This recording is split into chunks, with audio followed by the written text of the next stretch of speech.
नमस्कार, आप सभी का एक बार फिर से स्वागत है ज्ञान सागर चैनल में। आइए सुनते हैं कार्तिक मास में सुनी जाने वाली धर्मराज जी की कहानी। धार्मिक मान्यताओं के अनुसार हर व्यक्ति को अपने जीवन काल में धर्मराज जी की कहानी जरूर सुननी चाहिए। कहते हैं इस कहानी को सुनने से बैकुंठ धाम के रास्ते खुल जाते हैं। आइए आज हम भी सुनते हैं धर्मराज जी की कहानी। पौराणिक कथा के अनुसार एक गांव में एक बुढ़िया रहती थी। वो खूब व्रत और पूजन किया करती। जब उसकी उम्र पूरी हो गई तो उसे यमदूत लेने आए और वो उनके साथ चल दी। रास्ते में चलते चलते एक गहरी नदी आई तो यमदूतों ने उससे पूछा, माई क्या तुमने कभी गोदान किया है या नहीं।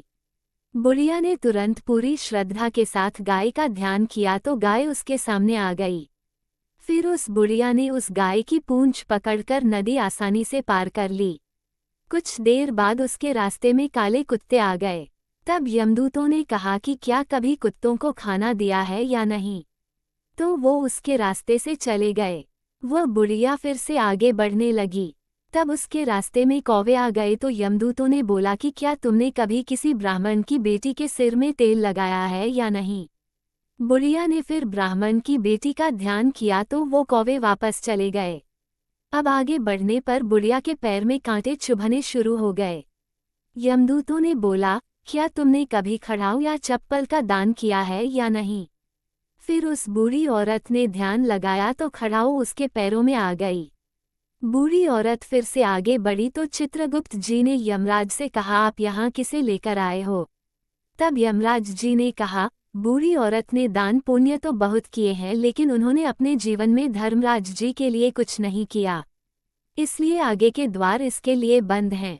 धर्मराज जी की सारी बात सुनने के बाद बुढ़िया बोली, आप मुझे सिर्फ 7 दिन के लिए धरती पर वापस भेज दें।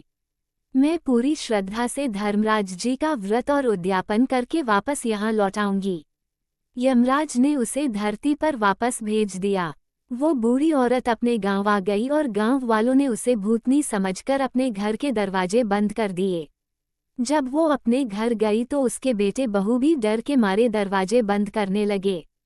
बूढ़ी औरत ने कहा, मैं भूत नहीं हूँ, मैं तो धर्मराज जी के यहाँ से आज्ञा लेकर सिर्फ 7 दिन के लिए इस धरती पर वापस आई हूँ।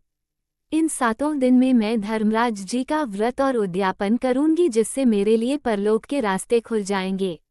बुढ़िया की बातें सुनकर उसके बेटे बहू उसके लिए पूजा की सामग्री ले आए। लेकिन जब बुढ़िया कहानी कहती है तब वो मुकारा नहीं भरते थे, जिससे बुढ़िया बाद में अपनी पड़ोसन को कहानी सुनाने लगी और वो मुकारा भी भरने लगी।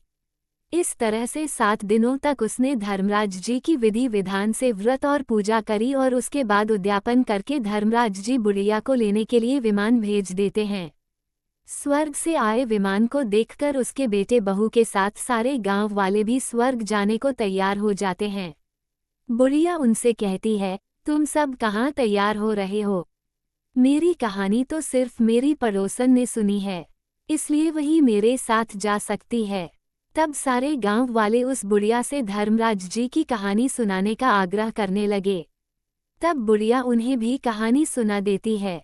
कहानी सुनाने के बाद गांव के सभी लोग विमान में बैठकर स्वर्ग को जाते हैं।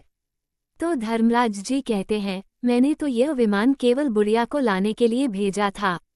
तब बुढ़िया माई ने कहा, हे धर्मराज जी, मैंने अपने जीवन में जो भी पुण्य किए हैं उनमें से आधा भाग मैं अपने गांव वालों को देना चाहती हूँ।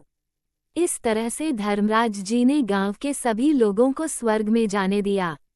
हे धर्मराज महाराज, जैसे आपने उस बुढ़िया और गांव के सभी लोगों को स्वर्ग में जगह दी उसी तरह हमें भी देना। साथ ही कहानी सुनकर हुकारा भरने वालों को भी और कहानी कहने वालों को भी परलोक में जगह देना। तो ये थी धर्मराज जी की कहानी। आपको ये कहानी कैसी लगी कमेंट करके जरूर बताएं। साथ ही मेरे चैनल ज्ञान सागर को सब्सक्राइब करना ना भूलें। धन्यवाद।